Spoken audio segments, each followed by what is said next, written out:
Have you ever paused to consider the diverse forms of suffering and misfortune that unfold around us, some appearing as random acts of nature, while others clearly spring from deliberate human choices?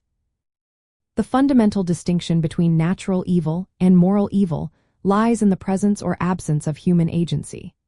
Natural evil refers to the suffering and damage caused by natural events like earthquakes, tsunamis, volcanic eruptions, or diseases, where no human intention or neglect is directly responsible. In contrast, moral evil is the suffering inflicted upon sentient beings by the actions of moral agents, which are typically humans. This includes acts such as murder, war, theft, and cruelty. The core mechanism behind this distinction is intent and responsibility. Natural evil arises from the impersonal workings of the physical universe.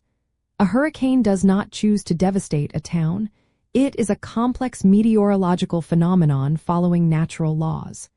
Therefore, we cannot assign moral blame to the hurricane itself.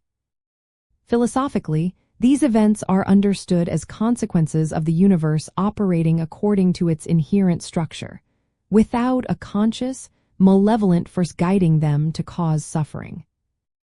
Moral evil, however, directly implicates human free will and the capacity for conscious decision-making. When someone chooses to harm another, their actions are products of their will, and they are typically held accountable for the resulting suffering. This attribution of responsibility is central to our ethical frameworks and legal systems. To practically distinguish between the two, we look for the direct cause. If suffering results from an event that could not have been prevented or mitigated by human choice or action, it is natural evil. For instance, the pain of a terminal illness that arises purely from biological processes is natural evil.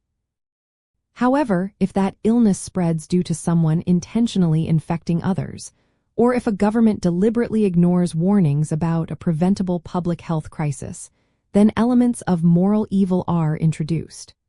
The crucial question is always, was there a moral agent who chose an action that led to this harm, or failed to choose an action that would have prevented it?